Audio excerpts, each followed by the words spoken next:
Welcome to Hoops High, Chicago's leader in youth-produced sports broadcasting and youth media education. Hoops High is produced by high school students learning the skills of professional broadcasting. Hoops High is the flagship program of Free Spirit Media and is made possible in partnership with After School Matters, the Chicago Public Schools, and Chicago Access Network Television. We hope you enjoy the show. Hi, my name is Kenyatta Smith, and I'm here at Farragut High School, where the Farragut Admirals take on the Raiders. Stay tuned for more Hoops High.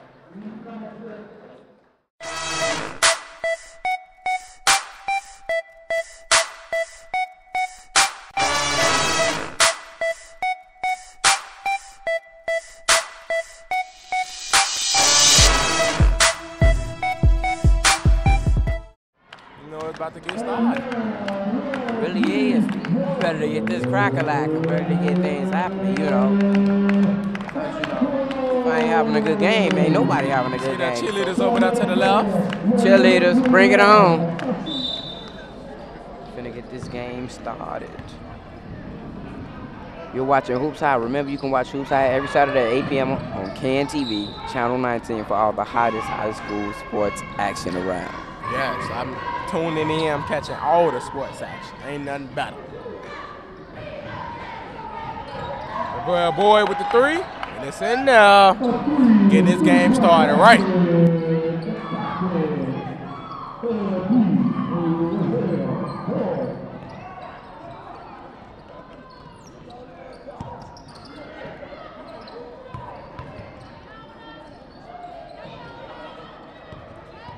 Number 5, K Bonds with it.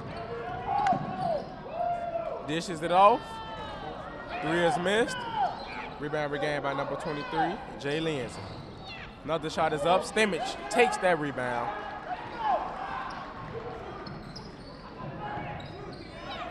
Lavell with another 3. Knocks it down again. This one was about NBA range. Show that man some love. Lavell Boyd, number 1. 2 threes in a row. Pull the trigger. Let me hear it, boss. Boss it. Boss it. Like he can't afford a car. He'll stop. He know who he are. That's Alante Terrell with 6 points to start the game. Lavell Boyd, 2 threes, 6 points to start the game. You can't do what I do.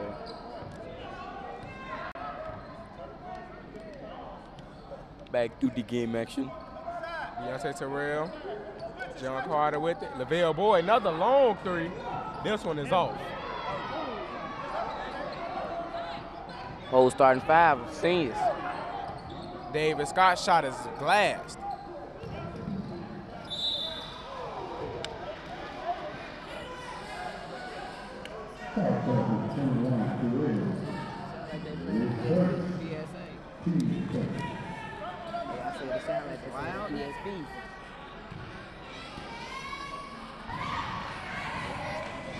Number 21. First one is up. No good.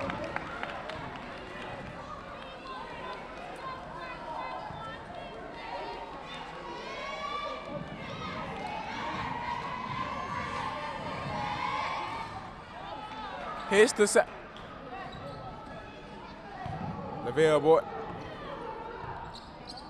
Lavell Boyd brings it up the court. Slows it up.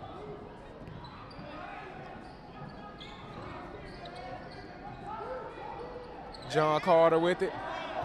John Carter. Stimage with the ball. Pass off to Lavell. Another 3. No good. This one is off, but the tip dunk by Stimage. Stimage. Big dog. Good way to stay with it. Turnover. Ball going over. Robeson is down 7. Only put to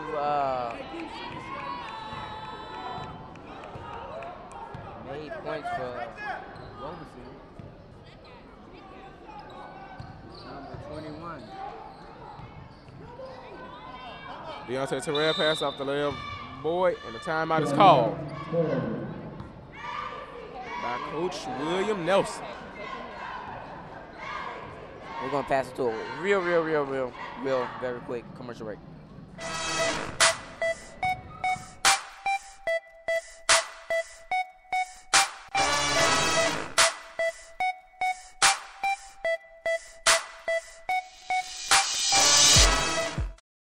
I'm gonna be turning all these heads at the game tonight. ShortyBed.com. 75% of teenagers will have had sex by the time they are 20. Girl, where you going? To the game. You learn from makeup? Yeah, I guess. I'm gonna get too many shorties number tonight, man. First of all, you got on too much makeup, and you need to get your priorities straight. Boys is not the only thing in life. Girl, you tripping. U.S. teenagers are more than likely to have sex before the age of 15. This is the female student mentor class. I really think you would like it here. It's where girls help other girls build their self-esteem.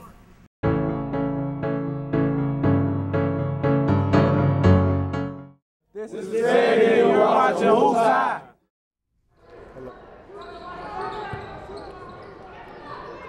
Back to game action. Back to game action. Deontay Terrell with it. Gives it off to Lavell Boyd, who dumps it off to Stimage. Stimage for the three. And it's in there. Just to let you all know, HoopsHIGH is produced by high school students learning to be professionals. All the camera work, announcing, directing, and everything else is done by young students.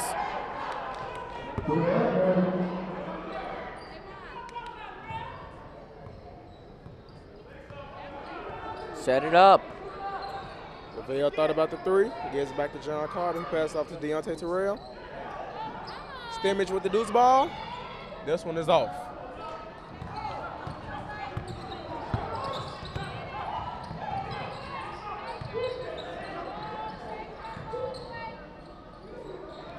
Score is 11-1. Great minds think alike. Ball out of bounds. Still going Robeson way.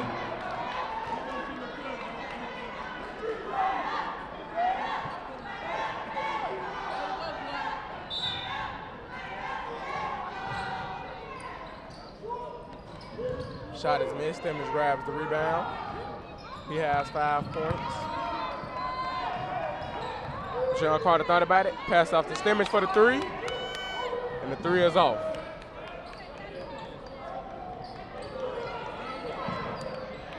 Ball is almost stolen. Number 24 gets the easy lay-in, M. Daniels.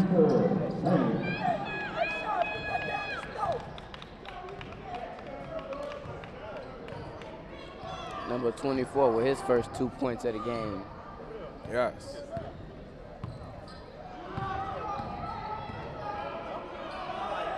Lavell Boyd goes baseline and gets the easy lay-in.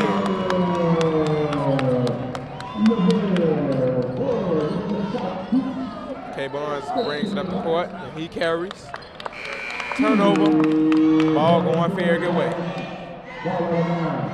Robeson is down 10 with 3 minutes and 48 seconds left in the first quarter. They can't let this lead slip away from them. They really They'll can't. never get it back. Free Spirit Media strives to give students a voice and is associated with True Star Magazine. You can check them out at www.truestars.com. Remember, True Star is where teens speak the truth. Check out the HoopsHIGH hype column in the True Star Magazine.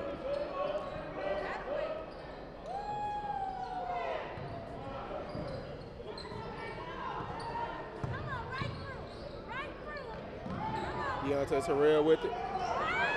Turns it over. Number 1 with the interception. Number 5, K. Barnes with the shot. And it's off the mark. Stimage already down there for the fast breaks. Windmill.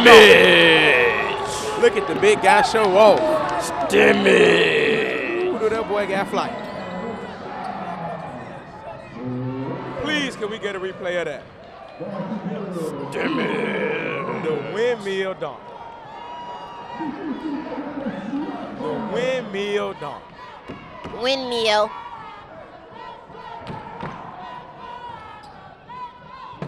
Wow. Wasn't nothing better. All Crowd the is wind chanting. from that windmill could have powered 3 homes for 4 weeks. Yes. And a three knocked down by Deontay Terrell. Three from downtown. Farragut is up 13, and now they pressing, looking to create turnovers to get more points. Robeson about to find a way. Stimage with 7 points in the game. And Stimage gets the steal, gives off to Deontay Terrell, who throws the oop. Stimage tries to lay it in backwards, but he misses that one. It wasn't really that he tried to lay it in backwards, but you know, he came in a little too hot. David Scott with the courageous block. David Scott. Usually guys with dreadlocks that play basketball have it pulled out of their face. He has his wild and crazy. And look at the block. Boom! Look at the rust on that boy, blocked that shot. Yes, yes. First free throw is off.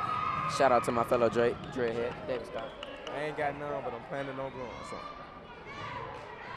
Keep that fade joint.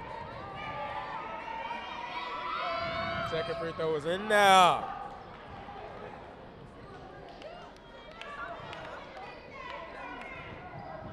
Daniels for Robeson, 4 points this game, and he's a big contributor to what's basically going on right here, right now.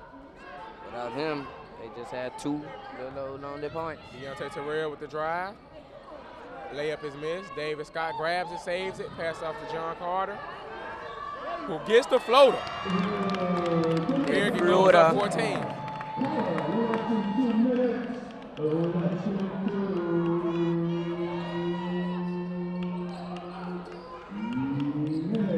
Alicia Katia. Out of bounds. That one misread. Real angry as he told his teammate he should have cut.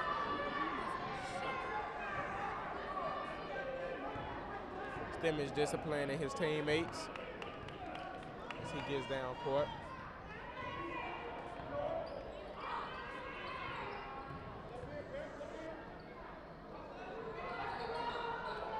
Number 30 checks into the game. Where you going with that baggage? This ain't Amtrak. You ain't finna go travel nowhere. That baggage. Bag lady, you gon' hurt your bags. Stimage is waiting so he can get the block, but the guy tries to go up and under and bounces off the end of the backboard. He is happy with his attempt, though. John Carter open for the 3. Lavell Boyd jacks it up with no problem, in and out. And David Scott is fouled. He'll be going to the line. John Carter with 2 points in the game.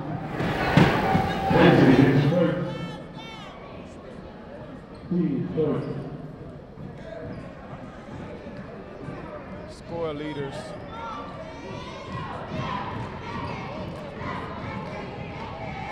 Crowd trying to get a little hype right now.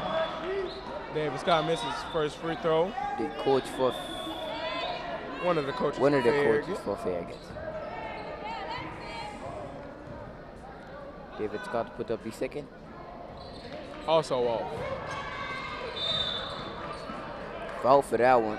Number 4, David. Scott over the back. Over the back, not under, but over.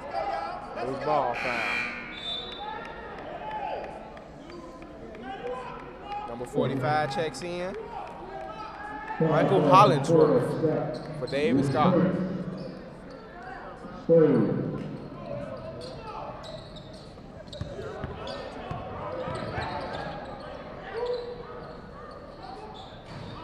Jumper is missed. Push in the back, and it is called offensive foul.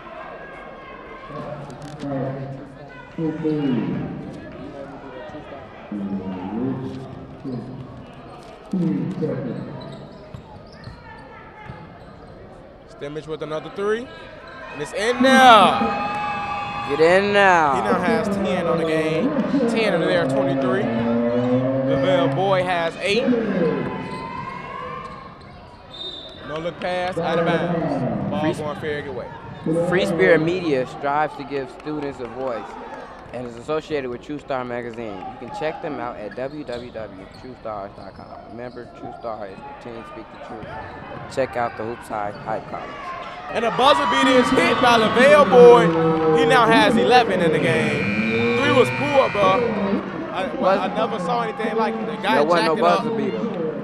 He hit it 3 seconds before the buzzer was going to sound. So That was a premature buzzer beater. still a buzzer beater in my book. It wasn't a buzzer beater. Whatever. And we're now going to toss it to a quick commercial break.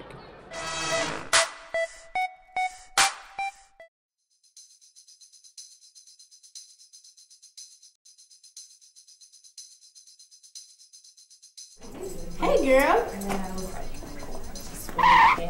This is why I can't stand dark-skinned girls. They always have attitudes. Man, you see that Lakers game last night? Yeah, a couple of stuff.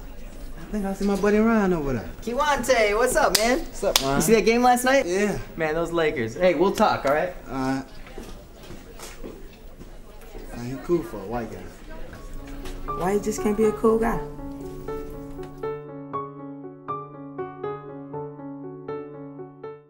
What up, y'all? This is Common, and you're watching HoopsHIGH. So we know that you're here rooting him on. So are you his main source of inspiration, or does he get that from elsewhere? Yeah, I would like to say I'm one of his main sources. Lavell has a great supporting cast. You know, myself, my wife, his mother, his brothers, grandmothers, uncles. You know, we're all instrumental in what he's doing right now. Okay, so where exactly do you see your son within the next few years? You know what? Hopefully somewhere playing college ball. It's something that he loves to do. So hopefully, you know, he's made pretty much all the right moves, the things he needs to do academically and on the court, off the court. So hopefully he's somewhere living out his dream playing college basketball. Okay, well, thank you for your time. Now I'm going to toss it back to my announcers. Ready for some more game action? Robeson inbounds. Shot is missed. Hit out of bounds. Last touch by Farragut.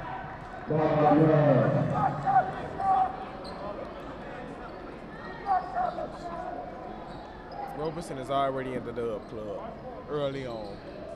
Dub club. Air balls, the 3. Out of bounds, ball was going Farragut way.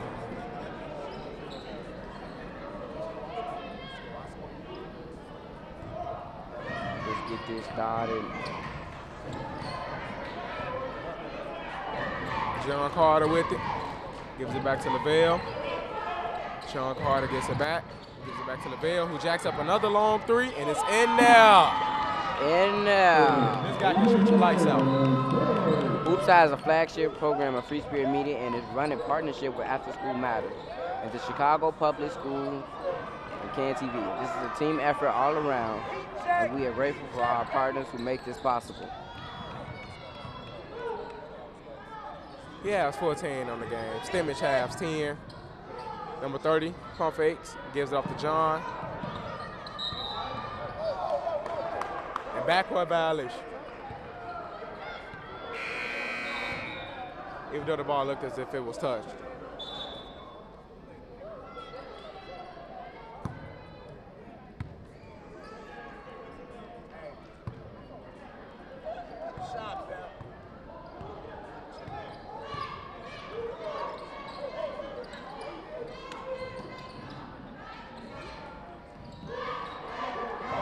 John Carter with the steal, and it's stolen back.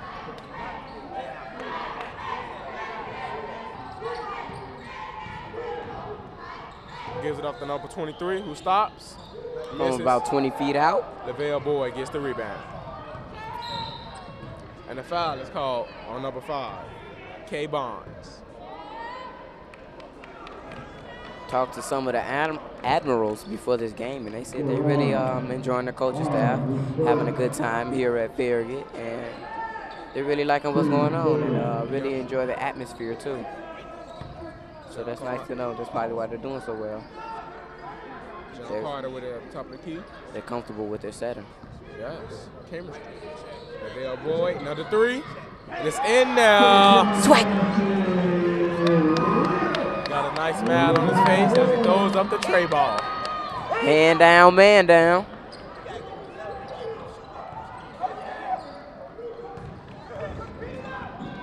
three with another jumper is missed. Stimage with the rebound.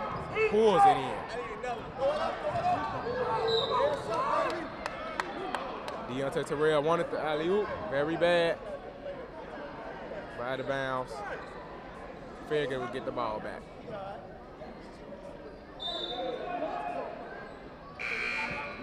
Stimage gets it. Pulls up a three. In and out.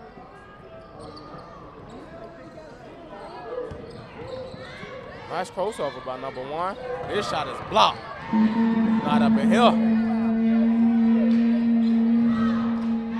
Another block. Stimage grabs it.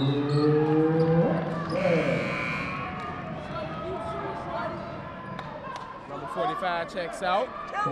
Checking out. David Scott checks in. Check your body. Score is 32-6. Nothing pretty. 5 minutes and 30 seconds left. This is just the first half. Look at the block. Boom. Nope. Give me that. You don't want it. He wasn't about that block life. That's why he walked away after he got the shot.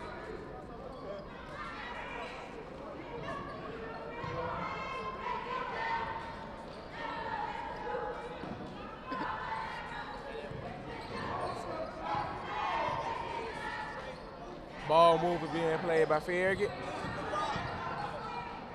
John Carter with it. Thought about it. Gives it up to Lavell. Stimage on the outside. And John Carter travels. Picking up them bags again. Bags travel free. Bag lady, you won't hurt your bags. Traveling on that court like that.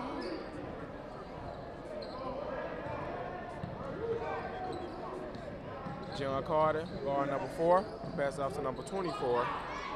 Daniels, who gives it off to number 1, who drives and misses the lay-in. After the big guys, let him do it. Stimage with the rebound. You know, I'm getting sort of kind of used to saying that. It's sort of kind of sounding natural now. Yes. Stimage with the rebound. Who's open for the 3. Thought about it, gives it off to Lavell. Thought about it, gives it off to David. Deontay gives it off to John. John misses it. Deontay grabs it back. Puts up the lay-in, misses it. David gets 2 tips and misses both of them. Really got 3 right there. 25. He got scared when he saw Stimage. He stopped a couple feet away and just puts it up off the glass. I get scared too. Yes. You see, they really putting a body on Stimage now after that windmill joint. They don't want too many more of those. How embarrassing. He goes up for the oop, a little too high. They better watch their head. This guy's flying high. That face, he look angry.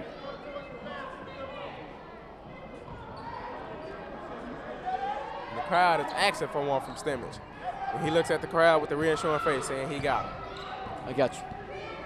Number 2 checks in for Farragut. Pass me the ball. I'll dunk it. Terry Hill. The guy got a shot over Stimage. I really see that. Keep up with the game action and the HoopsHIGH crew with Twitter. Just search HoopsHIGH FSM and follow me. And follow us, my bad. And follow us on Twitter. Deontay Terrell with it. Gives it off to Terry Hill, who gives it back to Lavell. Deontay gives it off to Lavell. Thought about the shot. Does back. Deontay pulls it himself. It's off the mark. A lot of threes. Out of bounds. Ball still going. Again, if you didn't catch that, keep up with the game action and the high school, crew on Twitter. Just search HoopsHIGH FSM and follow us. Stimage checks out the game. We also have a Facebook page, but you'll hear about that a little later.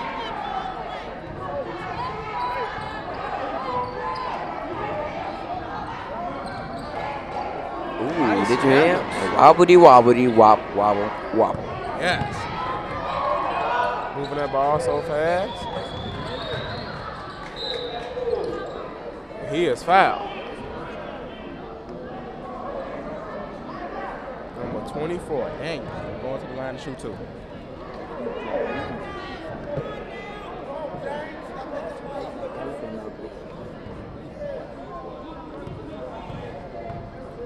Prepares for his first free throw. In and out. In and out. They're down. Score is 32-10. They're down 22. He misses both free throws.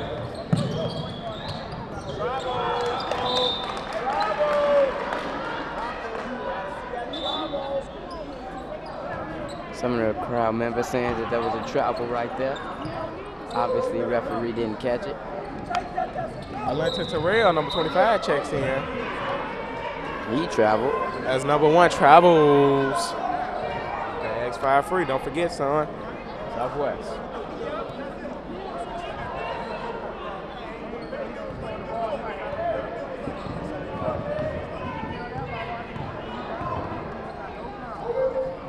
Alenta Terrell gives it up to David Scott, who is fouled.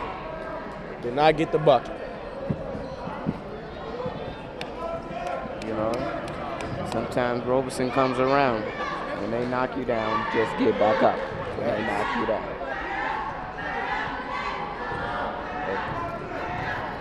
There's the foul right there. Hit that flow pretty hard.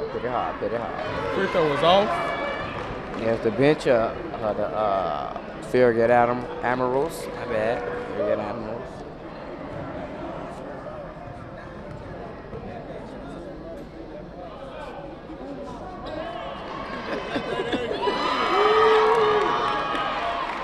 After the second missed free throw, gets the rebound. Look at the steal by Deontay Taylor, who gets the big dunk. And David Scott holds the defender back to clear the lane. Popped out all the way back. Ball out of bounds going Robeson way. Can we get a replay of that joint? Please, this guy, oh my God, he fly high. Oh my no lie, God. look at that, boom. You know it's dunking. Deontay Terrell. So Lamont, 36-10, 2 minutes and 3 seconds left. Lamont, who do you think are some key players for this game? I have to stay Lavell Boyd, who has 17.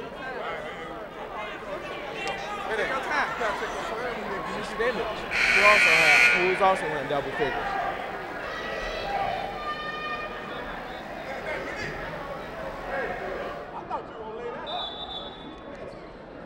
What about for Robeson? Who key player for Robeson? I have to say number 24, Daniels. I would totally agree. Yes. Great minds think alike.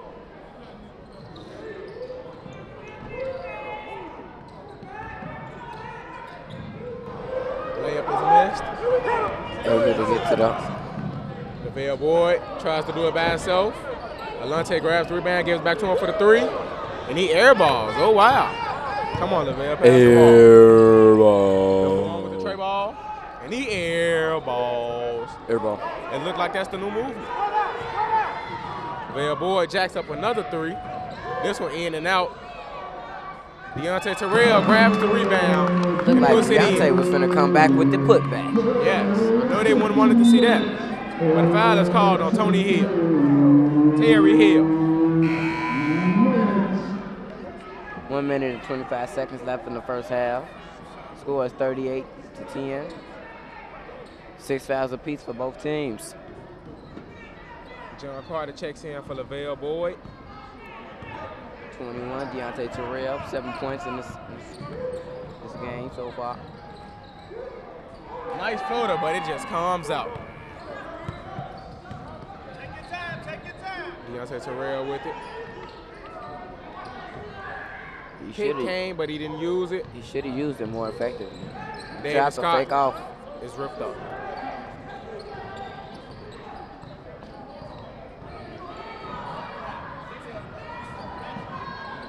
Foul with the J. It's off. Alonzo Terrell gives it to Deontay Terrell, who gets the two-hander around the defender, and a rim is literally shaking. With the slam and jam. This guy can really jump. With the slam and jam, my main man from the motherland. Deontay Terrell. Number 5 with the 3. Air balls. Air Layup missed by number ball. 24.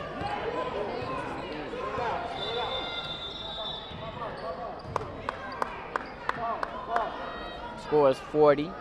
They're rewinding it back for you. That Boom, pass. in front of him. He goes and get it. Stop. Defender, nope. Come here. Boom. Look at the rim. Look how it's rocking. Boom. Can't nobody get it rocking like that.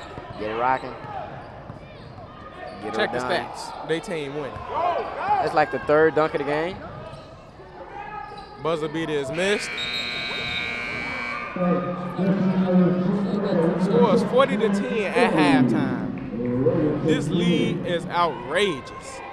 Farragut is up 30 points at halftime. 30 at the half, 30 at the half, which is nothing good. And we're gonna toss it to a quick PSA.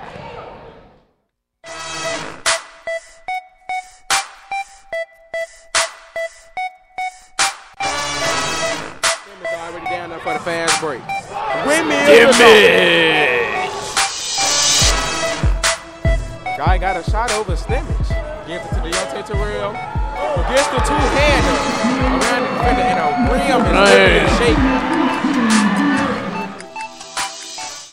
I want to be a teacher. I want to go to the outfield. I want to be a doctor.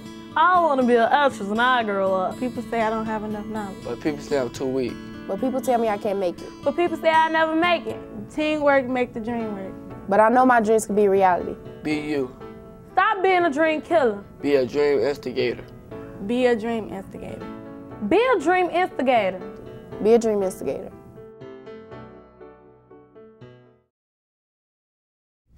Hello, my name is Kevin Durant. You're watching Hoops High. And it was a very impressive game so far. And I pretty much enjoyed the whole first half. To recap, Stimage with an amazing windmill dunk to begin.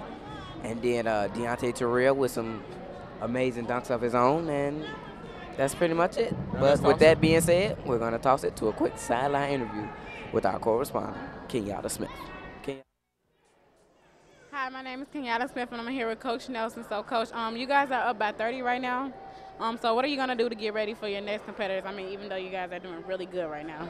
Same thing we did the first half. What we're doing is working on our playoff defense. Changed up a few things this week. The guys, I'm watching the execution. It just gives us an opportunity to continue to work hard and try to lock down some individuals that could potentially hurt us. Okay, so Boyd and Stimage are two of your very good key players. They're seniors right now, so who do you think will step up and fill their shoes? Well, like I said, the same guys been stepping the ball all year. You know, Boyd is a captain as well as Stimage, and they're playing real tough. David Scott's still killing on the board. Deontay's doing his thing, you know, and those guys know what I expect out of them. They've been doing it all year. I just want more of the same. Okay. Well, thank you for your time, Coach. Now I'm going to toss it to a commercial.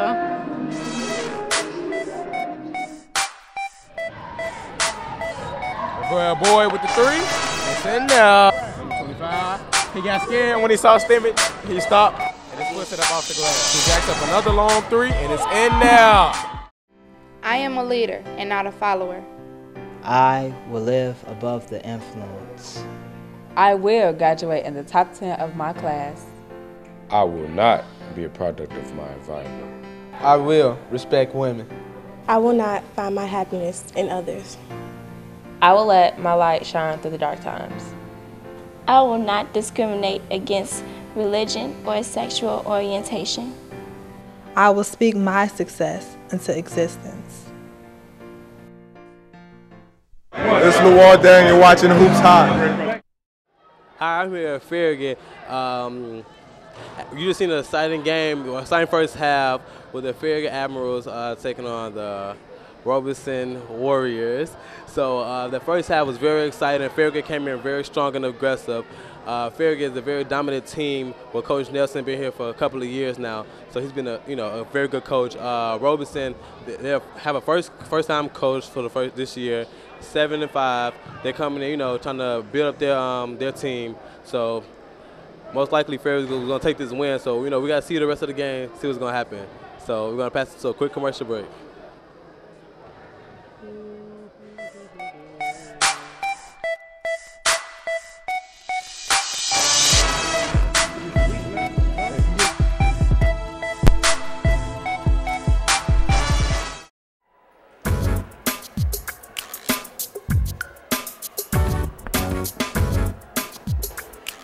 I went to the boys basketball game the other day and it was cracking. For real? Miss Millie, I went to the girls game yesterday and it was weak. I put my socks on just like her. And I put my shoes on just like him. So what's the difference? Is being a boy really better?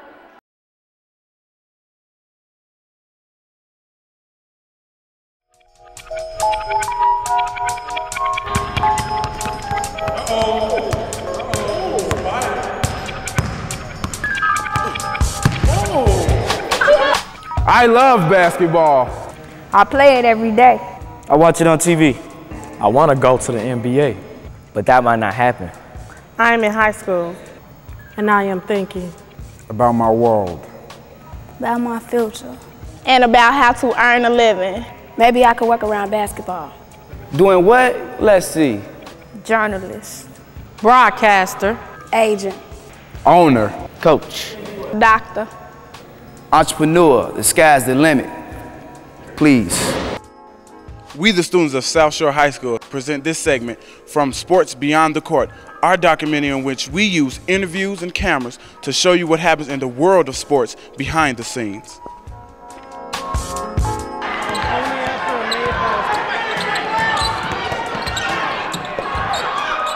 Today we look at the jobs in live sports production. First, there is a producer who oversees the whole program. Here, the producer is meeting with the on-camera talent, making sure that they understand the script and have their information straight. The broadcast truck is where the technical parts come together. It has 3 parts: production, tape, and audio. There is a director who calls the shots, choosing the camera angles and replays. In the tape sessions, they do replays and play the packaged pieces. In audio, they do mixed sounds from the microphones. From the truck, the live program is transmitted to the station for broadcast. Around the court, there are multiple cameras, cable pullers, stats, and of course the announcers. All these people work hard like a team to bring the game to you.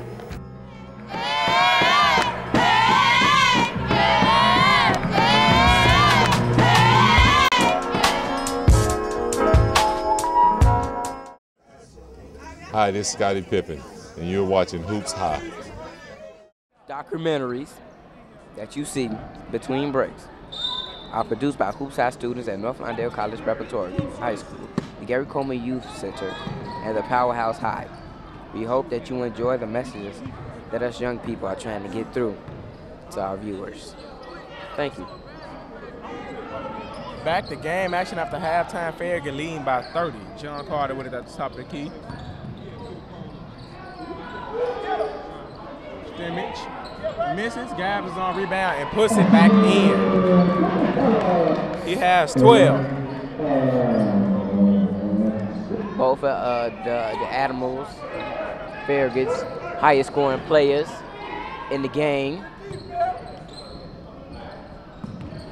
Steal. Stimage with the 3.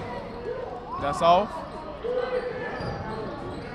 That's off like bacon and pineapples. Gains it, gives it back to Stimage, who drives. He travels. Where you going, big fella? Stay a while. Come on, let's not go on an early vacation. Stay a while, have a smile. He was telling the ref that he was hit. Take it into consideration. It wasn't my fault. I was framed, guy. You gotta believe me. I was framed, I tell you. And the floater is off. Ball. Lavell Boyd gets it. Gives it off to John Carter. Jacked up the tray ball. It's off.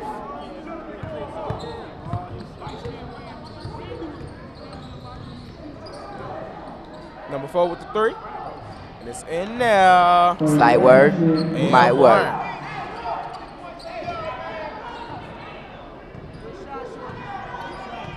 Good shot, shorty. That's it. Score is 42-13. Deontay Taylor. That's not a pretty score. Not at all. Not at all.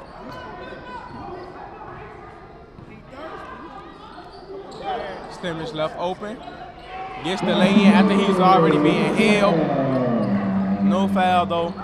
Score is 44-13. Full court trap. It's working. Number 4. No, the purpose of that full court trap is to get that 8-second violation or a turnover. Yes. And everybody likes a turnover, so they can capitalize. Deontay Taylor with the 3. Terrell with the 3. No good. But he poked the ball out. But it's still regained by Robeson. In and out. Look at them polices move out the way as trouble comes their way. Yes. Very typical.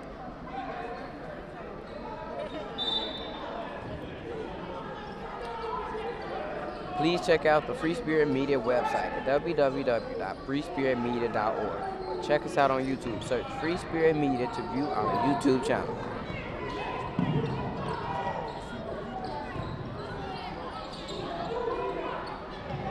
Look at Stimage stretch out. Morpheus, he's the one.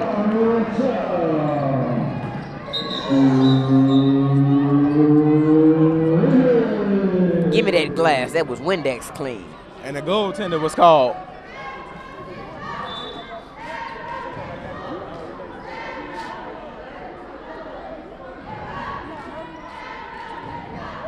I felt like one of them birds that freeze up in that Windex commercial. Yes. As soon as they get to seeing things spraying.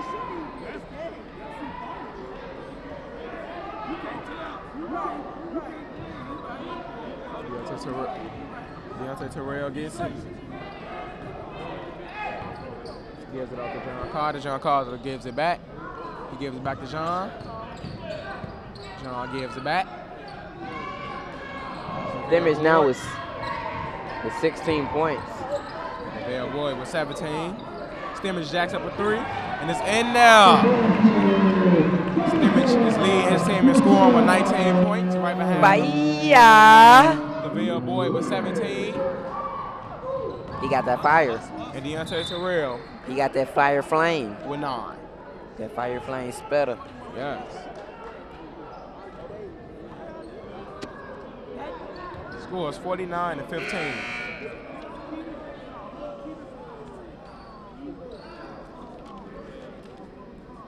Schwack. What's so beautiful about that play is that he's the biggest guy on the court. But he's so confident with his threes. Yes, and Lavell Boyd with another long one. That one is off. Out of bounds ball going Robeson way. Somebody in the crowd saying shoot it every time you get it. That is so wrong. Players, 34. fans, please don't listen to that. You gotta pick and choose your shots. You can't just shoot everything. Jay Lindsay gets the lay-in over Stimage.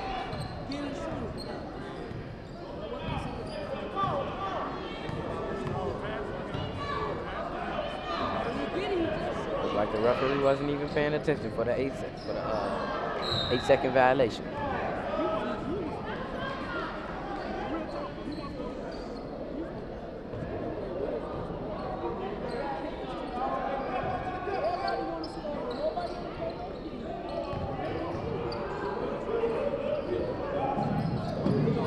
David Scott gets the steal pass. Good lead. Terrell, who is fouled before he can even get up there for the dunk. Get him 2 at that line. Get him 2 at that line.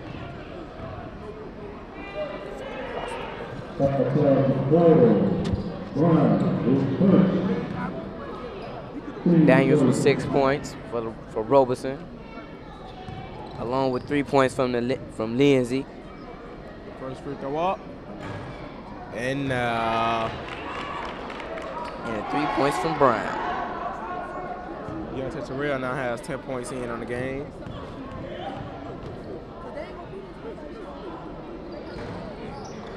Make that 11 after the second free throw is in. Full-court press really getting to him. He's trapped. Jump ball. Ball still going Robeson way.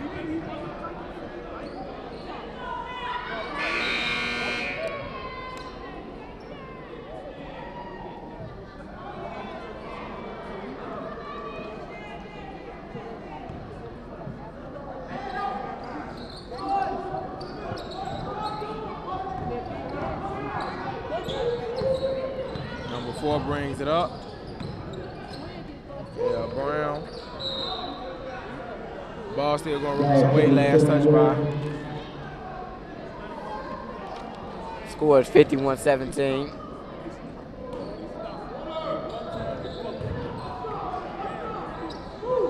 Stimage grabs in a rebound. Gives it up to Lavell. Dumps it off to John, who pulls the 3. It's off. Stimage gets the tip. Gives back to John, who goes in, misses the lay-in. Seems as if he was a little frightened over the bigger defender.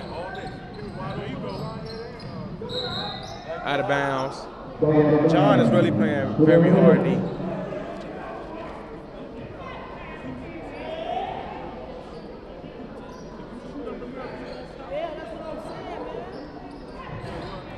Misses the jumper. Lavell Boyd grabs in a rebound.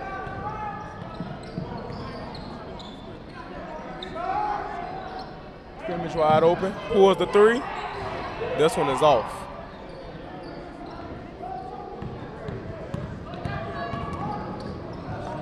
And number 11 misses the lay-in. Stimage is down court. Gives it off to Deontay, but the pass is too long. Almost made him break his back. But Robeson pass is also too long.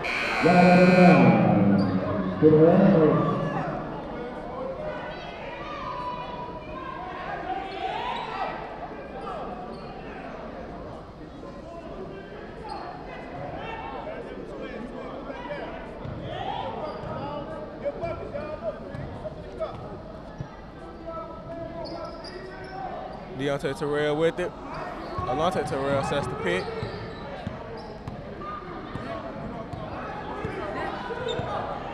Terrell slows it up.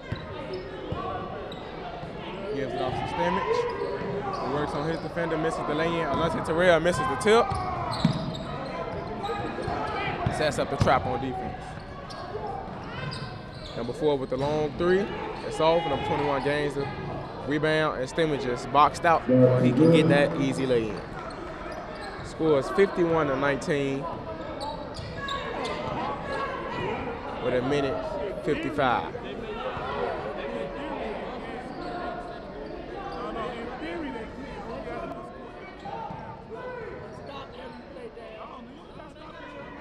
Lavell Boyd, great pump fake. Gets the bucket and a foul. Bucket and a foul. He has 19. Can I get a 2-piece with a side?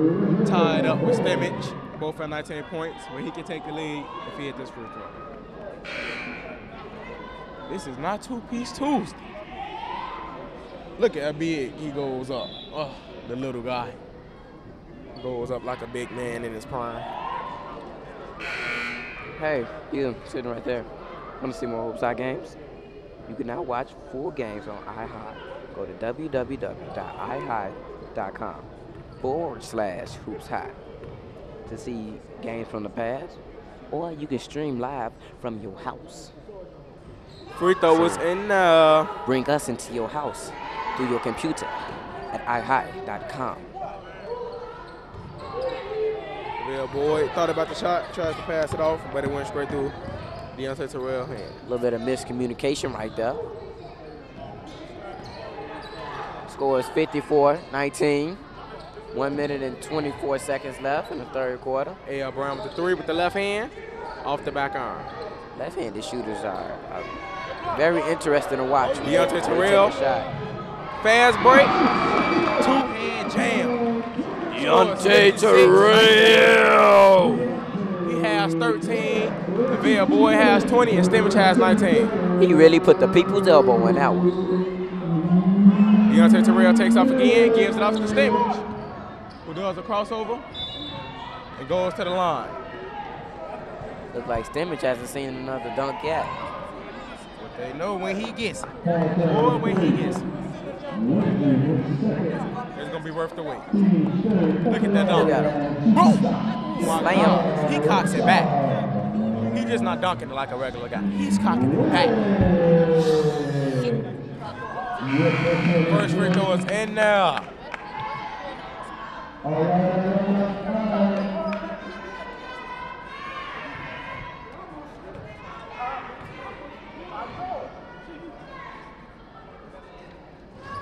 Second free throw in and out. Out of bounds. Ball going Robeson. Stimage checks out. Ian checks Michael Hollingsworth.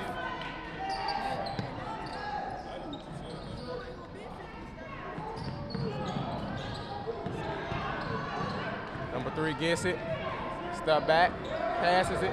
Michael gains the steal. Passes off to Deontay. Alante down court. His shot is blocked. And Deontay gets the steal and gets the lead. Score is 59-19. Deontay Terrell gets another steal. Gives out to Lavell. Puts up a 3. And a turnover. 26.9 seconds left in the quarter. And Farragut is up by 40. This is a playoff game, and that is like very sad. The team is getting 40-pieced, not even in the fourth quarter. 10 seconds left until the fourth. Lavell sets up the play, pulls up the long 3. It's off. Ball out of bounds with 2.6 seconds left. Could get off a buzzer beater here. I mean, nothing beats failure but a try. Shot is up. Air ball by Terry.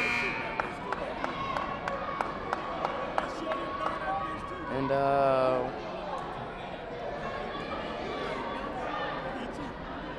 was a great third quarter.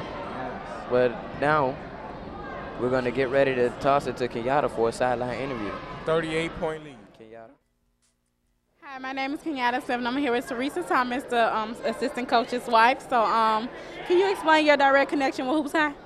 Actually, my son graduated from North Lawndale, and he participated in Group High. His name is Malik Brewley. Yay! Okay, so I mean, even though you don't necessarily coach the boys, what do you do to still support them? Well, I'm out here. I'm supporting. Today, I'm supporting Farragut, and my husband, he's the assistant coach over there on the team. His name is Jamal Brewley. Yay! So I'm here. I like to support the team. So. Okay, well, thank you for your time, Ms. Thomas. So I'm going to toss it back to my announcers. Thank you, Kenyatta Smith. A lovely correspondent from the sidelines. As we get ready to start off the last quarter of this game. Farragut up by 38. 59-21. Remember, we're HoopsHIGH. Tip-a-tie. Remember, we're HoopsHIGh. And you're watching the Admirals, the Farragut Admirals go against Robeson. And we're at Farragut right now, watching this game happen, and the score is 59-21. And we got a jump ball happening right now, jump ball. No, he got the timeout first. He was calling for that timeout. Hands moving a mile a minute. That's not very fast.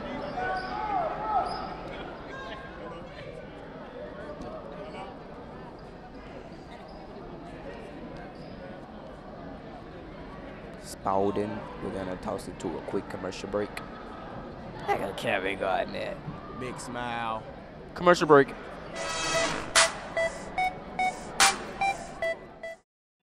What is gender? Is it because I'm a woman? I cannot do math or science?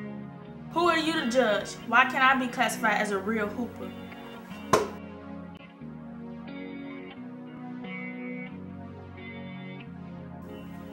Just because I am a male, it doesn't make me any less qualified to become a nurse. Gender does not define you.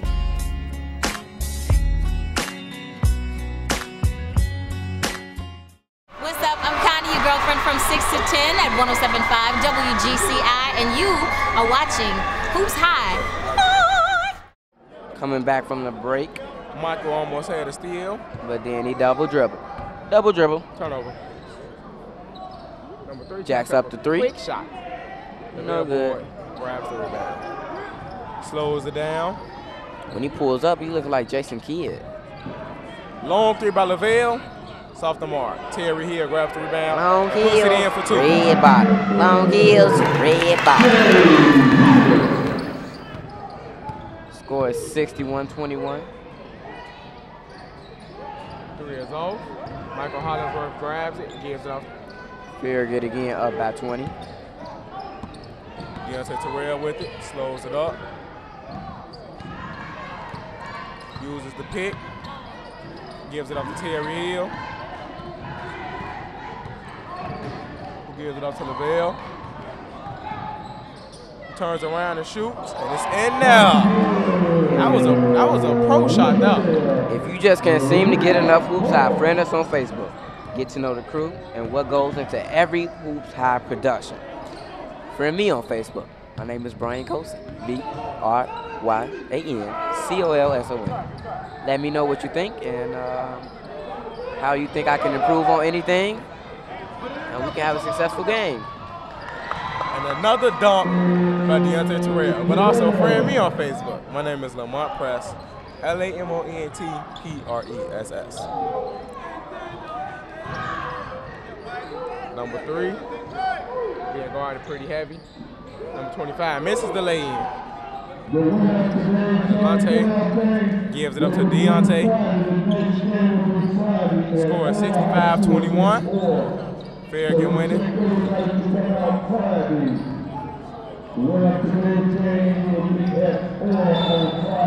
Terry Hill fouls number 11 as he goes up. He'll be going to the line to shoot too.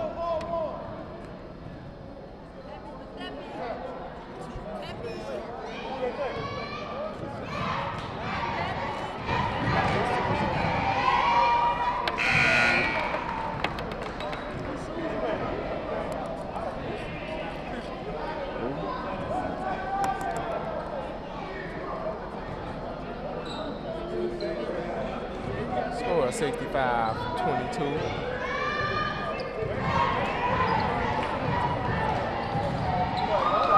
Farragut leading by 43. Stimage checks back into the game. Deontay Terrell checks out. Stay there. Stay.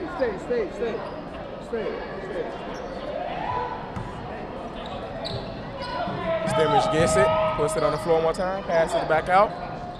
Terry Hill with it. Number 30, thought about it. He's steady throwing it back out when he have open looks.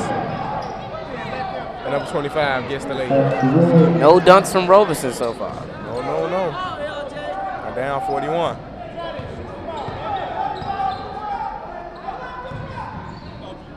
Stimage steps back. Air ball.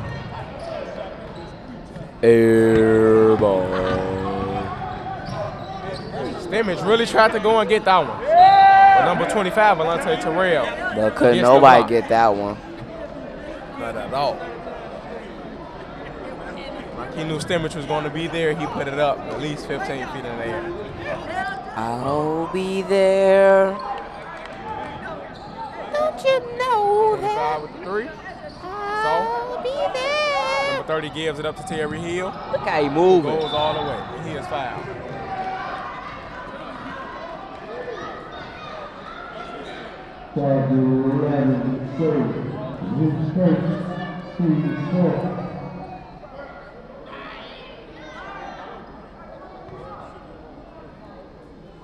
Stimage has 20. Lavell Boyd has 22. And Terry Hill, who first free throw is in there, has 3. That puts them up by 42. This lead is outrageous. It's outrageous. That's crazy. Second free throw off the mark. Stimage grabs in a rebound. Gives it up to Alante, who loses the ball, gives Terry, saves it. He gives it up to Alante, who lay in is off. Ball out of bounds. Last touch by Farragut. We know we're not always perfect, but we're working hard, and we always learn. We thank you for your support and your encouragement.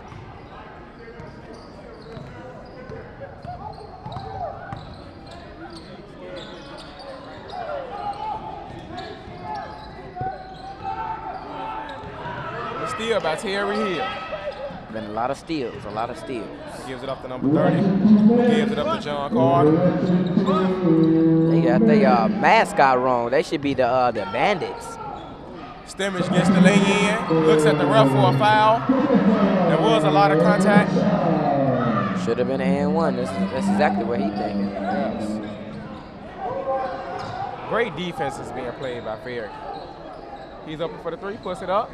It's off the mark. Number 11 gets the floater.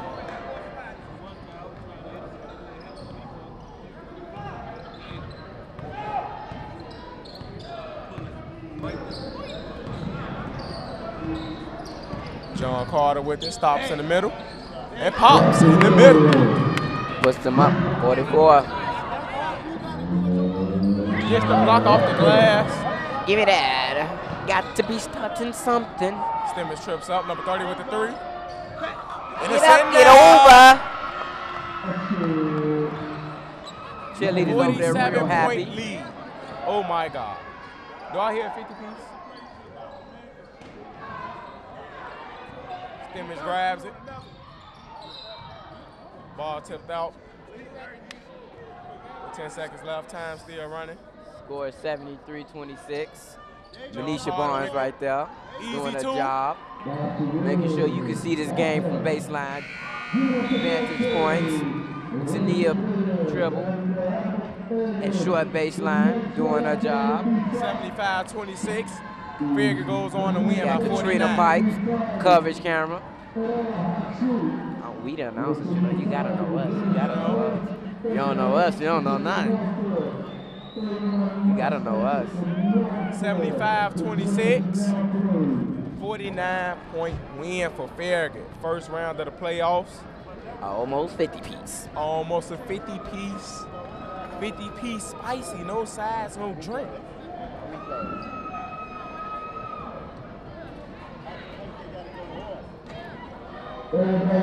K Jizzle. KG. 1994 to 1995. KG the OG. For a senior year, but made history. KG the OG. Crowd is really starting to leave. If I was Robeson, I would have got out of here pretty quick. Real quick. 49. Would have started packing my stuff up for the last minute. Once they saw the lead was at 40, they should have just forfeited.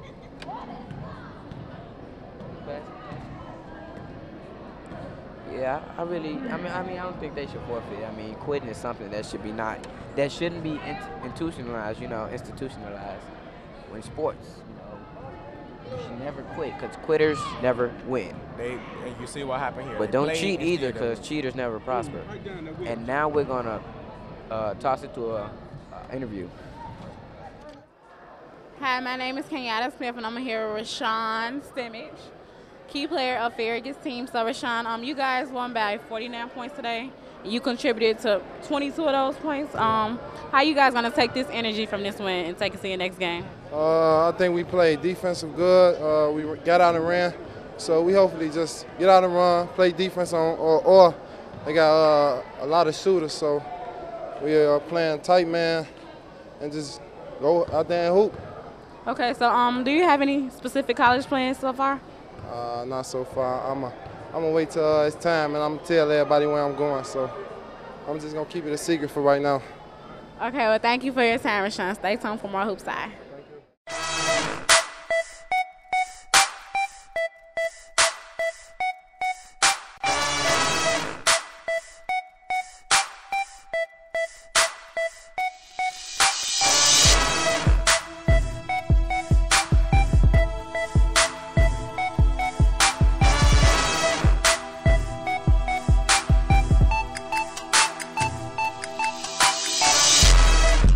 I'm here with your post-game report. Farragut just took on Robeson. It was a very intense game.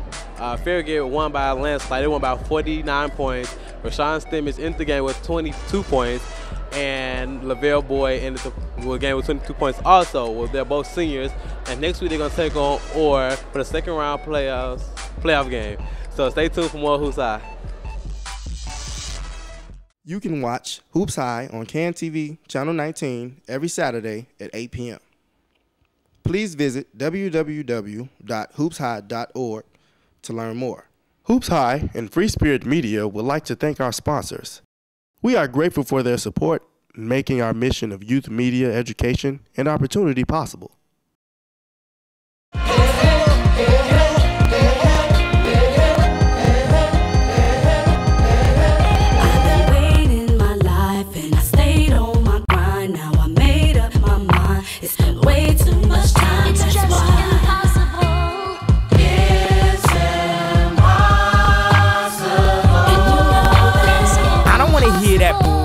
I wanna hear that official Kanye and that twisted shit. That's so impossible to get it.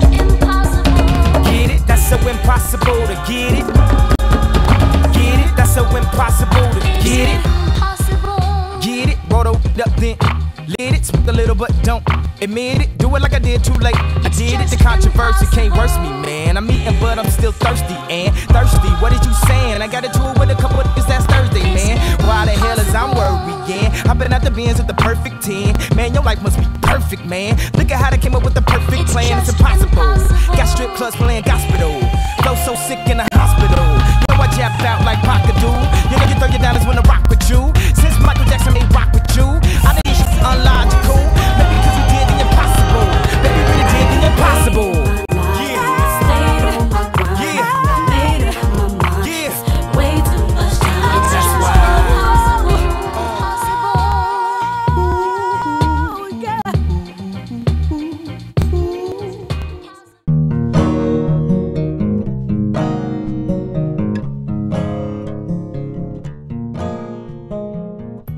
They probably never was exposed to it, they probably would have never have done it, but it's something that you see that interests people a lot.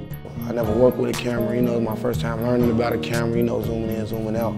It was a real good experience for me, you know. I think it changed a lot in me too. It changed how I think, and it changed like something I like to do in life. When I get older, I want to be some type of actor. So being in this classroom really helped me out, really exercise my ability to act. We shooting it and we shoot it off like what we done been through, and like people get to see it and they watching it and they liking it. Like young kids in the community can do stuff that's like worth some type of value.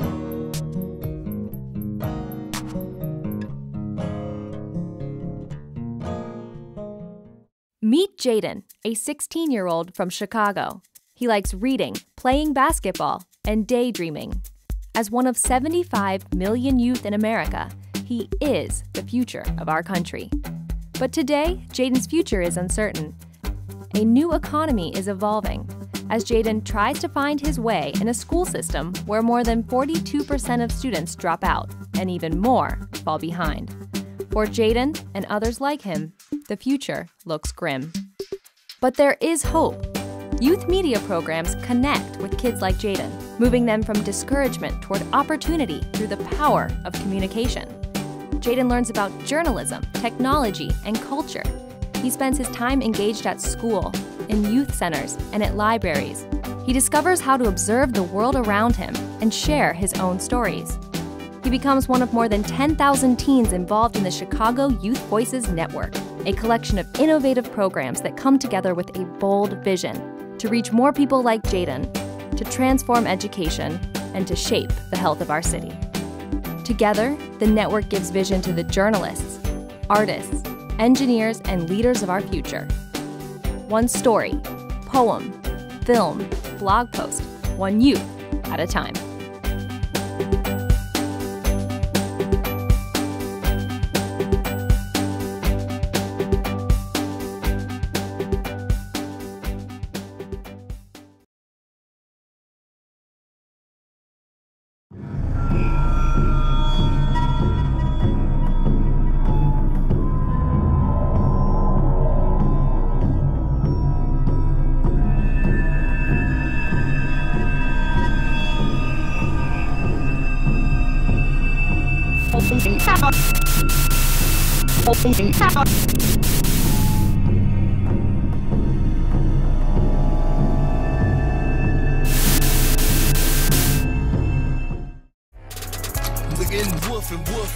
I'ma let them have it.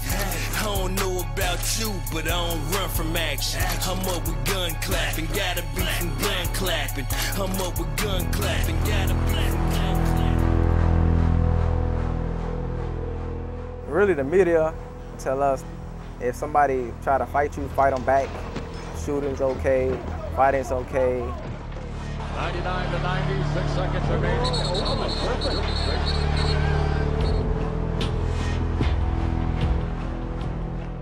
Like people say, walk away from fights or arguments. That don't exist to me, because doesn't nobody do that. That's how people around here is. If you walk away, you a punk, you a sissy. My community is usually violent, so I see them fist fighting, shootings. Nobody's stopping it. They're just letting it keep going on. Nobody's saying this needs to be stopped or not enough people.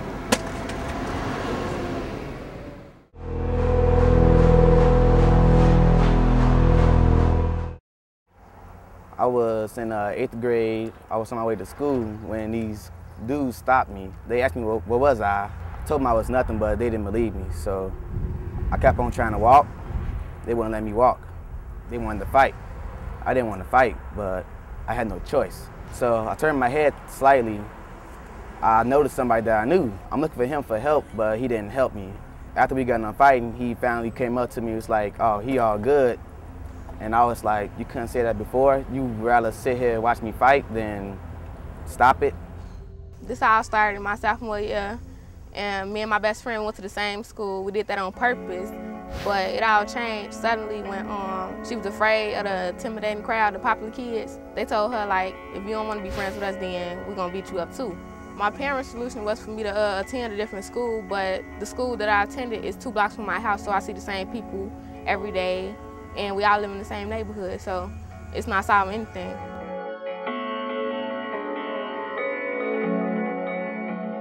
Stories like this are common in our neighborhood. Every day is a test. You never get to rest. Unfortunately, it doesn't stop when you get to school. When I was walking in my classroom, the police officer told me to go to my classroom, and I told him I'm going, and he grabbed me. I'm saying, like, "Man, let me go."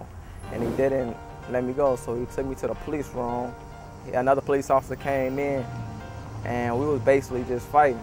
The principal walked in, and he said he's gonna expel me, and they charged me as a delinquent child for Indiana, and I couldn't go to school, no more schools in Indiana, and they tried to expel me to 2012. Existing in the society that we exist in that really focuses a lot on punishment, on discipline, on revenge, does not get to the core of the issues that we deal with person to person as individuals. And so restorative justice is one of those concepts or theories that helps us to reevaluate the conflicts that we engage in.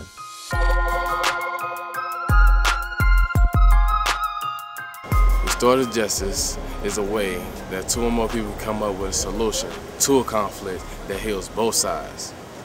Restorative justice is different from other kinds of justice that are more punitive because it really takes into consideration all the people that were affected by a specific incident. Instead of just punishing someone, it helps to be able to create a safe space where that person can talk about what happened and the people that were harmed or affected can talk about what happened.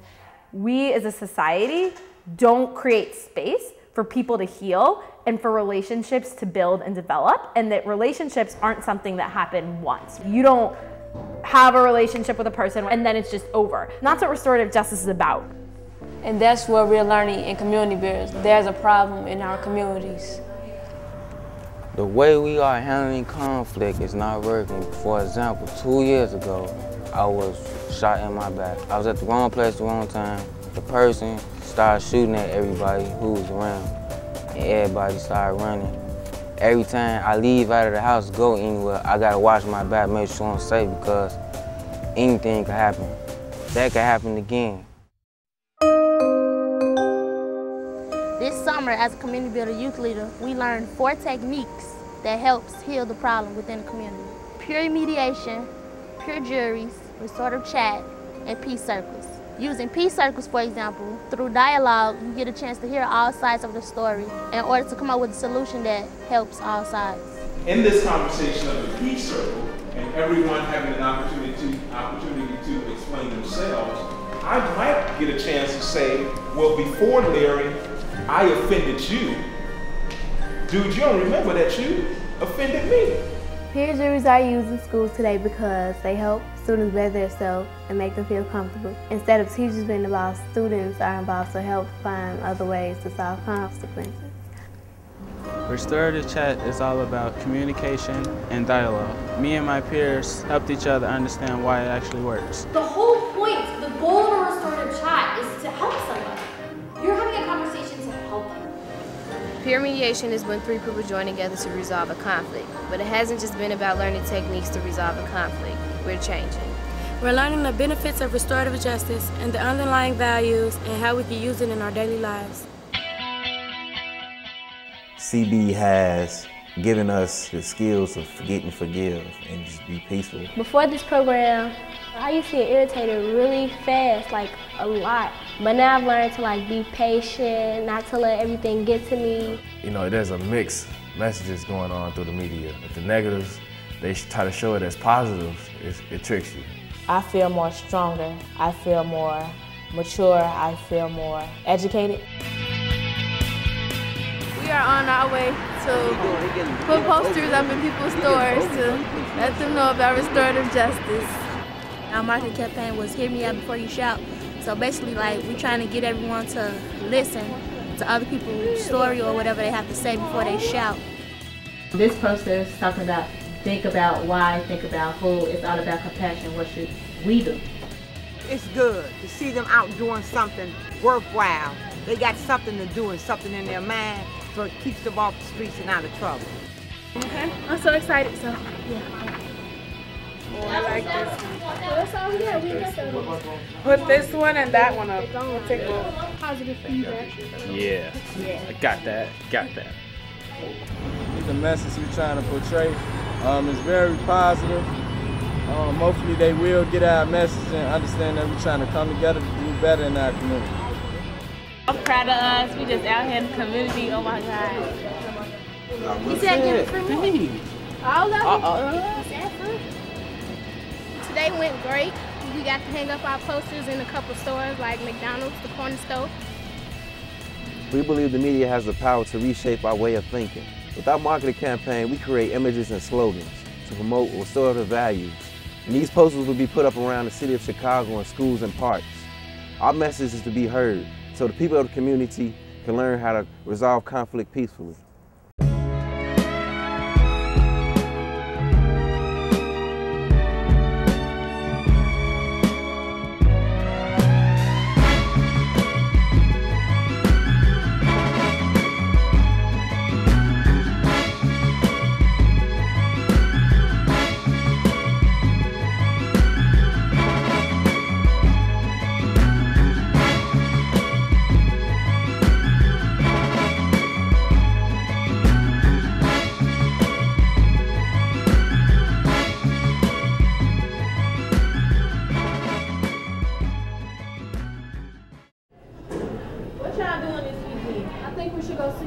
Wait, y'all, I forgot my jacket. I'm gonna get it with y'all later. Okay.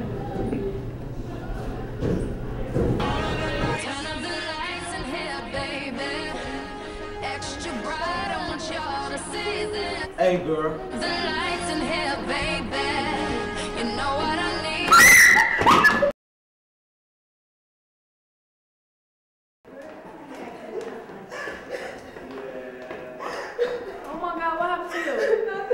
okay? Let's go get you some help.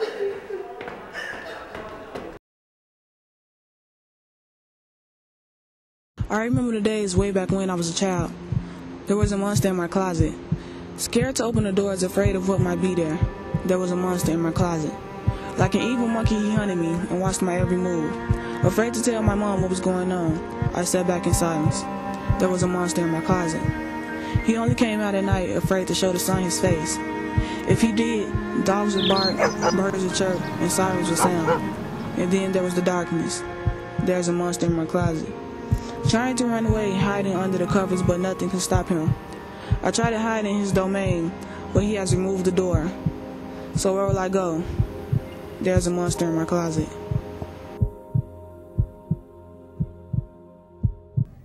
Sexual abuse is a major concern in America. This issue is affecting families across the nation. It's a pretty prevalent issue. And I think what happens is that sometimes you see it being as a cycle. A lot of it comes from familial, meaning family issues.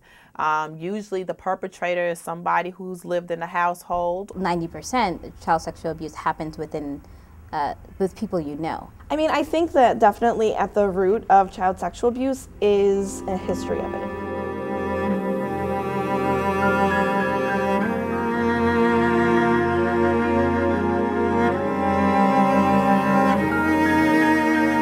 I think in a lot of different abuse, I see such a pattern of, well, this happened to me. You grow up, and even though you thought it was wrong as a child, it still is so ingrained in you. So I think definitely part of it is realizing that folks who are abused do need help. Because the effects of childhood sexual abuse can be so hurtful, it is critically important that we try to find ways to stop abuse from happening. When a child comes in, they may be acting up, they may be having difficulty in school, they may be withdrawing from family. There's maybe some suspicion that there's some stuff going on, but sometimes you don't know. And sometimes things that kids show in terms of reactions to sexual abuse looks like other things too. I mean, it could be other stuff going on in their life. I mean, it ranges because working with teens versus working with children are different where they are developmentally. So the manifestations of child abuse can look different. The sexual child abuse looks different. I didn't deal with my sexual trauma from childhood until I was an adult. But going to therapy and particularly working with therapists, psychologists who specialize in sexual trauma has been one of the most rewarding and most transformative experiences of my life. My sister told me that she was sexually assaulted. I was the first family member that she told. And so in response to that, I didn't really know how to help her, as so many people, when they hear somebody that they've loved has been sexually assaulted. And she told me that she was sexually assaulted twice. My senior year, I made this big performance about my sister's healing process, using my own photographs from that initial story, re-documenting her, and using music and art. And now me and my sister, we started a nonprofit together, and we've used that story, and we've gone to over 100 different colleges and universities, like talking about her healing process, but how to end sexual violence, which I think we often don't talk about, like the healing process. Sometimes we talk about the assault itself, but not how people have to put the pieces back together after something like that has happened. Children who have been sexually abused face too much pain to bear the emotions by themselves. Because children don't have this level of verbal sophistication that adults have, art therapy is one of the primary mediums to use with young people or young children because of their verbal ability, right? So a child might not be able to say how something makes them feel, but if you have them draw it and you talk about that, then you can get a lot of different ideas, and you can both diagnose children through that, but also help them heal. As a diagnostic tool, it's helpful to watch what they do with their toys or in their art if they do art therapy. In terms of treatment, a lot of times I've used puppets, you know, and kind of that's a safer way to kind of talk about things that are uncomfortable. Usually it goes unnoticed because usually the victim is scared to even share what has happened. What happens, especially in the school system, you pick up on behaviors, whether it's the child or the adolescent, that gives you kind of a clue that something has happened, you know, that kind of opens up the doors to have further conversation about what may be triggering that child to have, you know, to behave in such a way. If you're a young person and you haven't heard anyone else even mention that this is happening, you're probably feeling like you're the only person. So I think just getting awareness out, starting to talk about it, having a dialogue around these issues, and letting young people know this is not okay. If this is happening to you, you can come forward, you can talk about it. We just have to start having these honest talks about it, right? Like, we have to break those silences. We have to believe survivors once they tell their stories about being sexually assaulted. Schools and communities can build awareness for preventing child sexual abuse by talking about it and being able to have it not feel like it's something that is shameful, creating space for kids to go, whether it's groups, and not just that for survivors, I mean even just groups for kids who want to go and talk about something happening in their home. Childhood sexual abuse isn't a topic that is often discussed, especially with children. In order to prevent childhood sexual abuse, children should be more aware and more knowledgeable about this topic. I do think people's religious practices or their spirituality, however they choose to define it, can help them. I think friends and family can be a really important resource, and especially if the people believe them and are trusting and help them through their healing process. I think your community, however you describe it, but oftentimes friends and family are the ones that can, and your therapist and your spiritual counselor can help you get through the trauma and somehow get through that process and come out on the other side and be someone that we call a survivor.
Am I being followed? Will I be harassed? Oh, not him again. Hey. Let me go. I mean, hey, why you gotta act all like that for? I was just trying to get your name. Keep walking. Hey, man.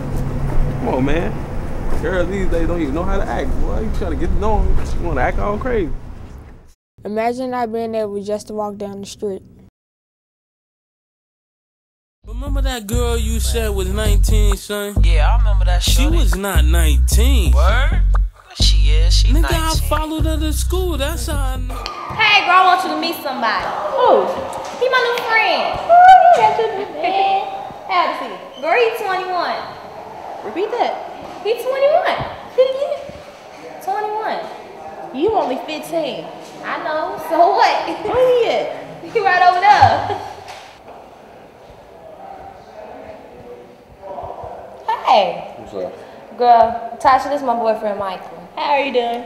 Fine, and you? I'm not doing so good. Why not? First of all, you a 21-year-old talking to a 15-year-old. What, you can't find nobody your own age? Yeah, I can find somebody my age, but she more mature than them girls. You a damn lie. Why are you so interested in her? Why you asking so many questions? Hey, don't worry about it. Come on, we finna go. How about you find somebody your own age? I told you, she mature. That don't matter. Y'all stop it! Hey, shut up, let me handle it. No! Didn't I tell you to stay out my business? No! What you mean, no? No! Shut up. Next time you gonna listen to me. It's police. So my name is Tasha, and my friend is getting beat up by her overly aged boyfriend. You need to learn that. You gonna learn next time, ain't you? Yeah, you gonna learn. Yes, it's fucking.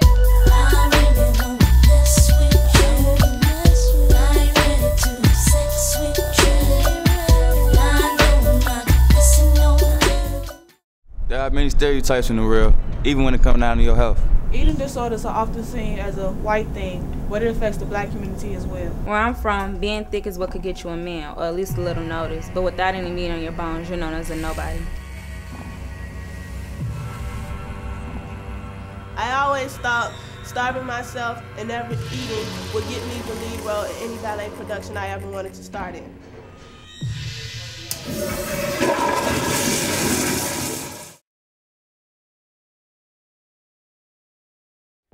How does American culture determine if one becomes obese? Is it our unhealthy choices? Is it our lack of knowledge or access to healthy foods? Or does the media play a huge role? Maybe it's the lack of being physically active. Why is my community so obese? Well, my name is Corey McQuarrie. I was in love with all the fast foods, junk foods, and the grease, until I realized that I was strolling down the path to obesity. I started getting insecure about how I looked and how I felt.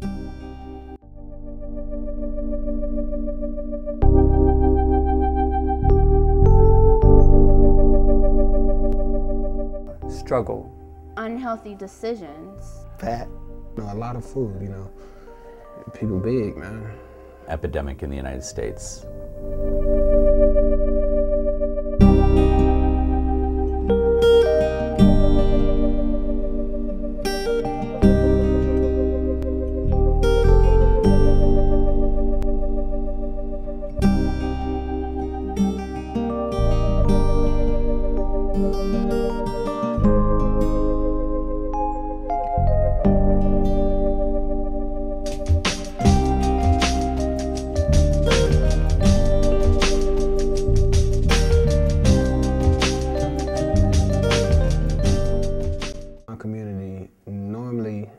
You don't normally see them walking around eating apples or oranges or bananas, something healthy. You oftentimes see them eating bags of chips, unhealthy foods. I come to school on the west side and I go to other classes on the north side, so it's basically I get to see like all around.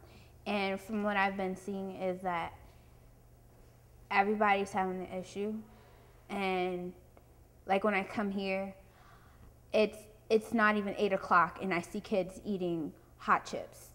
It's not 8 o'clock yet. Why are you eating hot chips, Or they would eat extremely sweet things in the morning.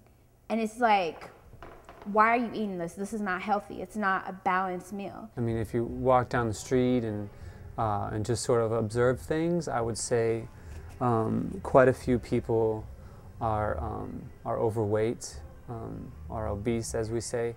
Of those people who we see who are type 1 and type 2, 99.9% of those individuals are obese. Obesity technically is a body mass index of above 30, okay? So if you have a body mass index above 30, then that classifies you as obese. Someone who's not in a proper weight according to age, size, and stature.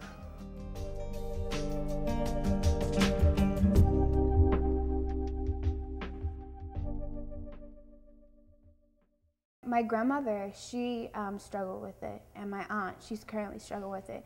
Actually, my grandmother, she died from it. She was bedridden, and my aunt, she's bedridden too, and she struggles with it. She's immobile. She can't do anything because she's so big.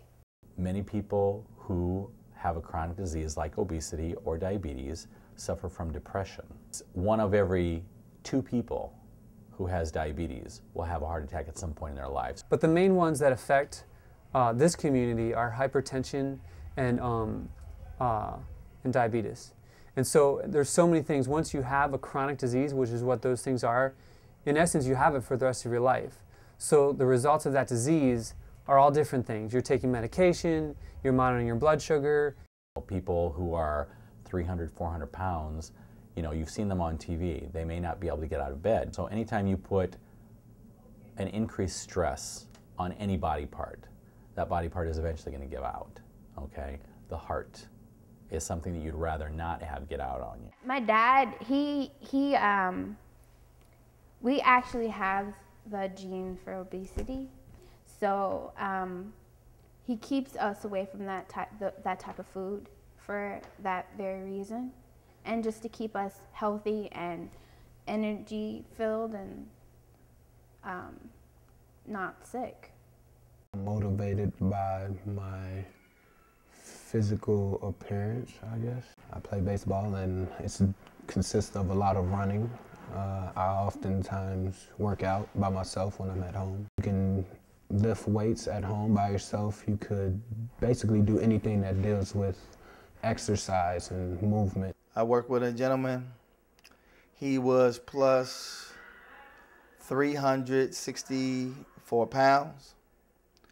He had high blood pressure, he had diabetes, cholesterol was very high. So he went on a strict diet of working out and exercising. He ended up cutting over 150 pounds. He runs marathons, he's off all his medication, and he's in great physical shape.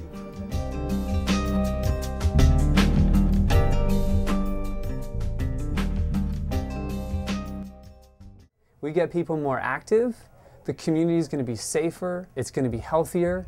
You talk about, if you look at the cost of healthcare, and I know oftentimes in this community, the mindset is not preventative care, but reactive care. So when you're sick, when something's really, really bad, then you deal with it. And where do you go? You go to the ER. When you go to the ER, the costs are so much higher than if you would go to a doctor and be able to really control things, control diseases before they escalate to the point where they're an emergency. For somebody who's got a chronic disease like obesity or diabetes, you know, or cardiovascular disease, or another problem is they need to be active every day in some way, shape, or form. People should just go out and, you know, start to kind of walk for an hour or play basketball for an hour, or do something very strenuous for an hour until they build up their resistance, you know, to the exercise. I think they should really get out and exercise. It's something that we don't do. We jump in our cars, we drive everywhere, but we don't exercise. We don't watch what we eat. We don't do anything. We just become couch potatoes. I believe a way that we could prevent obesity is basically having healthier food habits and choices, choosing to eat the right thing. One way to encourage healthy behaviors is to get children, teenagers, active in a sport, to have them go out for a walk, you know, with the sun shining, even if it's wintertime, you know, get them out to breathe the fresh air and to work off some of the stress, and their mood will benefit from that. I don't think it is enough parental control over like what kids eat, because it starts off young.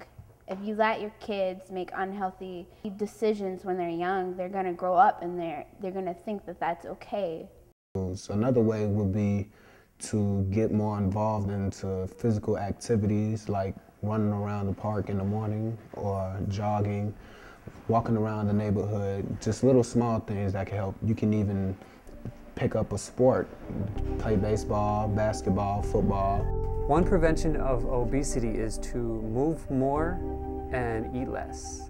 Cut out all the grease that you eat. One way to combat obesity is to understand what it is and understanding what resources exist to help people overcome or combat the problem. My appearance was something that was important to me. So I started exercising, eating better, and making healthier choices for myself. And today, I remain physically active and physically fit, and hope to motivate and encourage others in my community to overcome the problem of obesity.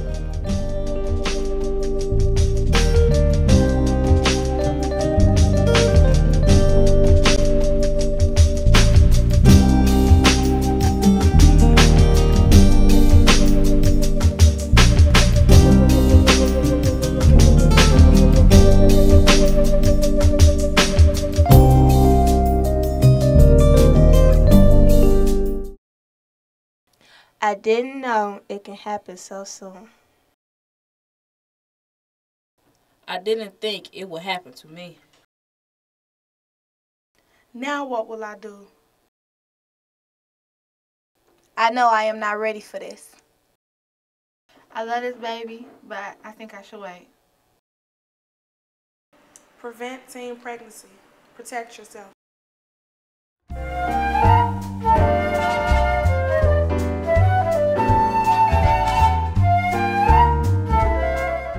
Dad, Yes?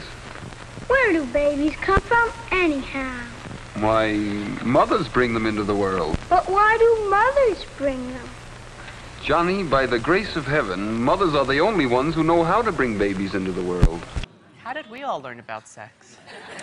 By doing it. Trial and error. Yeah, they say you learn by your mistakes.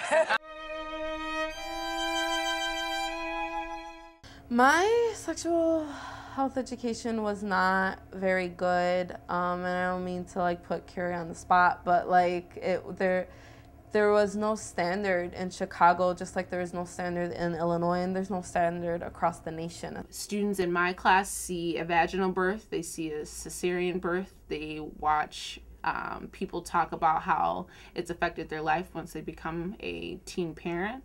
We also go the other route where I spend a lot of time showing them visual pictures of genital herpes, genital warts, like chlamydia, gonorrhea. How does that affect you orally? The sexual education was like, you know, we watch a tape of a lady giving birth, and they explain to the boys how to put a condom on, and the girls about birth control.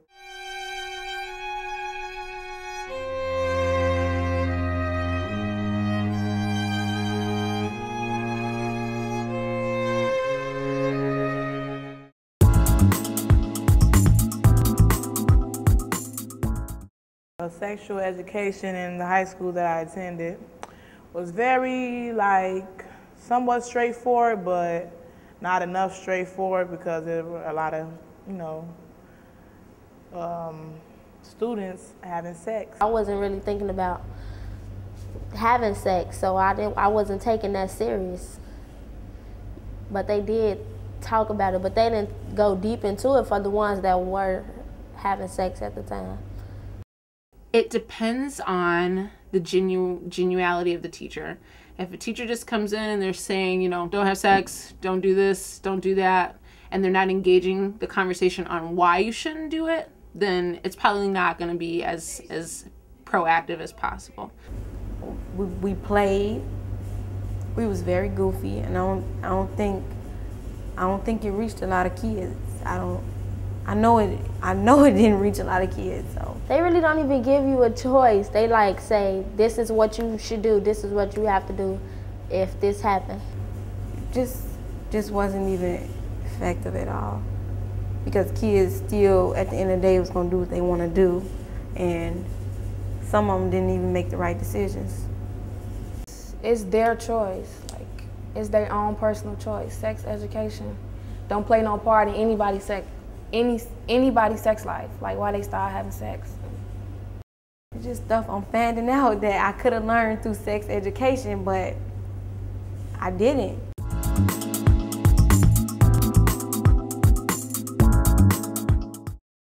You know, seeing more youth that are certified to be sex educators and start these, you know, peer educations in their own school or in their own community. I think sex ed could be better if it was brought to the children's attention early on in life.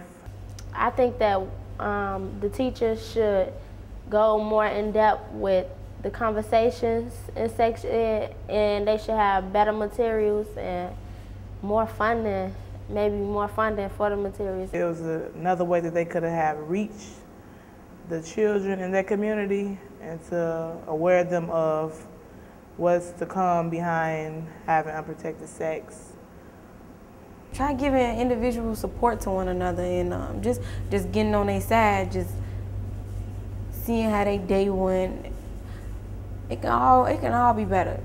Yeah, sex education should address things outside of high school There are a lot of reasons why teens become sexually active. Like most girls don't have self-esteem, the lack of love, and that's why most girls want to become pregnant because they don't feel love. Just could just be more, on a friend-based level, like y'all seen that? Don't be doing that, y'all. That ain't, list some facts behind it. Tell the real reason, the real factors behind it. Like, you know, most of them girls be insecure in them videos. Most of them girls only do it because of money. They're not happy with that. I definitely think that the media influences choices that youth make. Absolutely. As far as sex education and how you can incorporate the media, I think it's important to bring those elements into the classroom. Bring in the videos of the boys calling the girls bitches and, you know, of the girls being half naked and walking around with her body out, you know. Yeah, bring those things in there. I think that exposing them to it, but letting them know that that's not the only way, it's not the norm. I think that's more effective than just telling them, oh, don't look at the video, or just letting them think that that's all there is to it. So yeah, I definitely think it influences them. Yeah, the media influence all that we're dealing with sex. Sex sales. I remember when I was like a little girl and videos coming out, I used to be trying to be the person just popping and stuff, dancing and all that. And I was like no older than 8, so. And you know, the society, as it's becoming, is getting more effective. And the generations, unfortunately, are getting worse.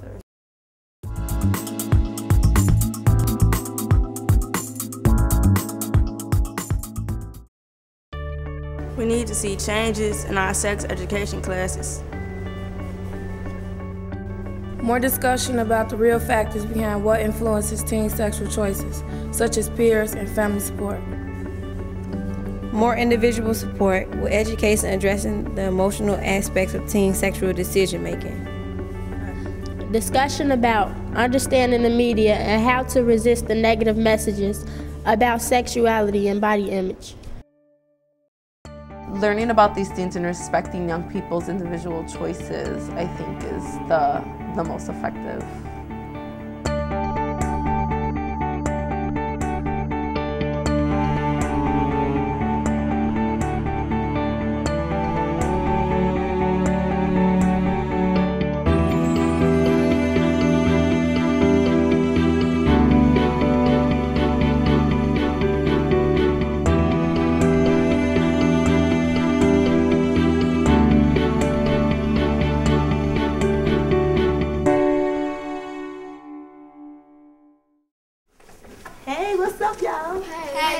What you doing tonight? Nothing. What you want, baby? What y'all on? Girl, come outside with us. You always in the house. No, I can't go at this time. Because what? I gotta watch my baby. Let your little sister get her. She ain't doing nothing else? No, I'm a parent first, not this time.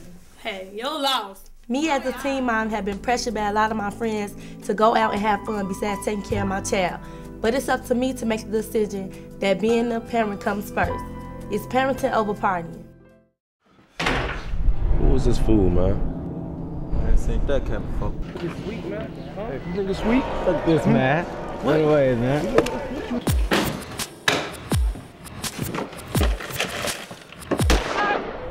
Somebody help me! Somebody help me, please! Hey, what am I for, man? Hey, little bro. What's going on with you, man? Nah, I was messing with you. I live in a community where violence is everywhere. I have seen horrible things. I'm afraid for myself. I am afraid for the smaller kids. I worry about what this neighborhood is coming to. That's why I go to a youth center. That is why I work on my attitude. That's why I'm nice to the kids around me. I am my anti-violence. I am my community's pro-peace.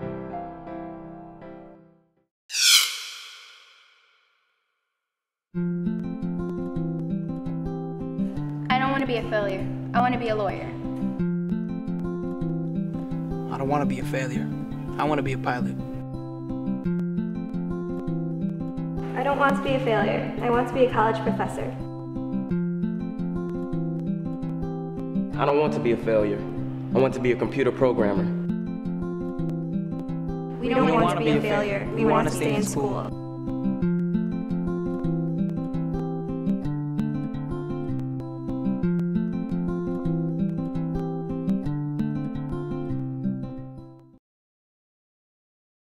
Hello, welcome to a special edition of FSM News. I'm Courtney Coleman. And I'm Vanetta Sims. This week we partnered with WTCW, PBS NewsHour, and the Corporation for Public Broadcasting on the American Graduate Let's Make It Happen initiative.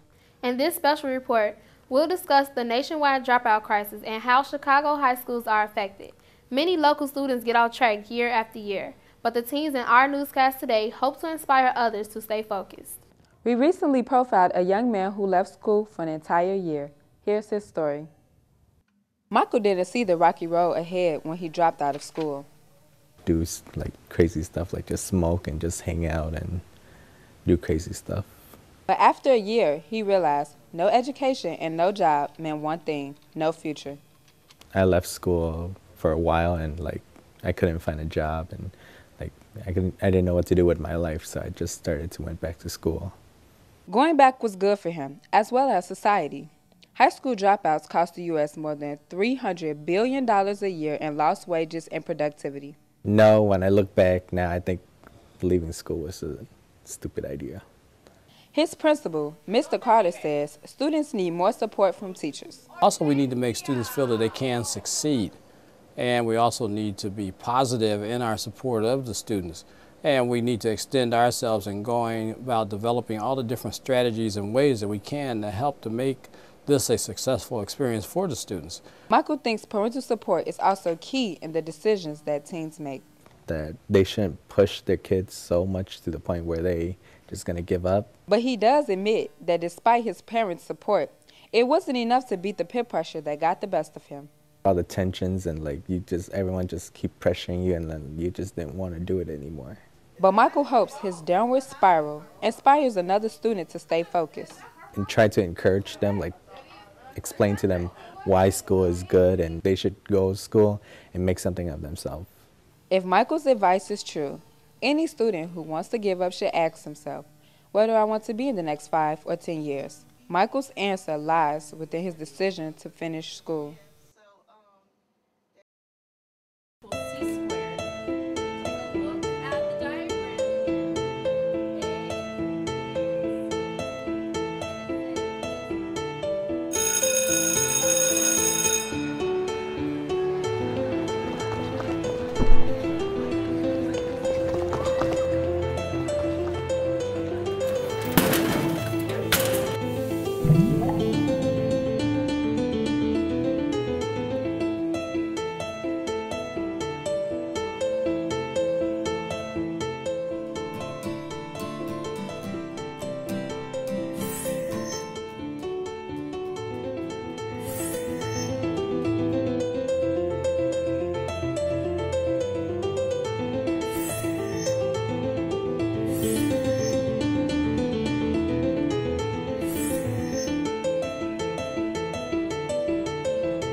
So can you tell me what kind of experience you might have that qualifies you for this position?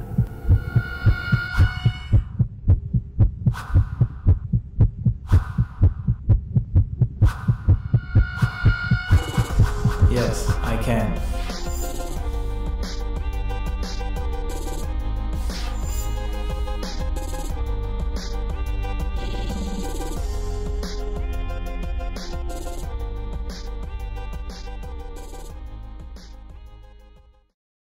I'm proud of Michael, the teen in our first story. He recognized his mistakes and returned to school.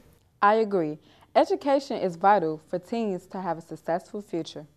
Speaking of success, one local charter school strives to obtain a 100% graduation rate. Take a look at their strategy. Every year, 1.3 million students drop out of high school in the U.S. That's 7,000 teens a day, and one student every 8 seconds. In Chicago, the dropout rate is nearly 50%. This is a devastating fact, which is why some schools work especially hard to prevent this trend. By hiring great teachers, I think that's the #1 thing. You have people who care for kids, who build great relationships, who work hard for the kids. #2 for us is have really high expectations of kids. Most people would say that doesn't make sense. If you hold kids really high expectations, they're going on a leave. I think it's the opposite. Gary Comer College Prep on Chicago's South Side has 2 main goals for each student. Being college-bound is a must, and discipline is a top priority. We focus on college, right? Like every kid in our school has a purpose. They're not just here to get a report card. They're not just here because they're supposed to be here. They're here because they're going somewhere. Once people realized we weren't changing, and as the results started coming in, because we had structured discipline, we became an environment where all kids could be successful.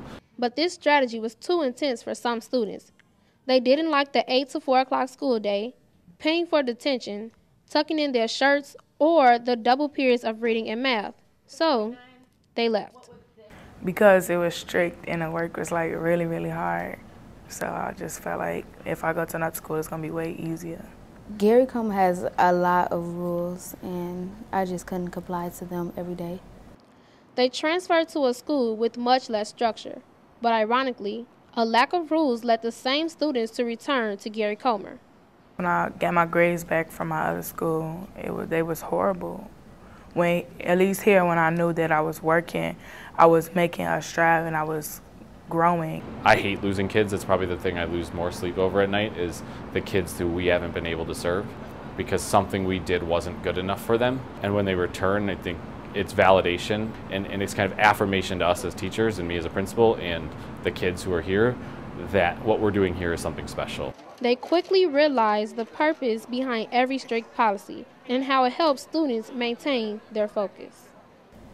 If I'm focused on how I look, how could I be focused on doing my work? Since like we wear uniform, we don't worry about our appearances and we learn more, we have more time in the classroom and there are less disruptions going on.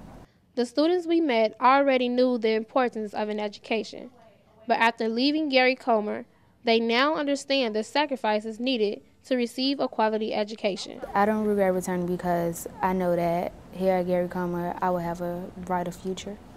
Gary Comer may not have the universal solution to dropout prevention, but they are tackling the issue within their own walls through scholarship, discipline, and honor. Thank you for staying with us. We're almost done with our show today. Our last PSA demonstrates the struggle many teenage boys have with choosing an education over hanging in the streets. Courtney, have you ever seen anything like that happen before? I see it all the time. However, this PSA may help someone else make the right decision. Thanks for watching.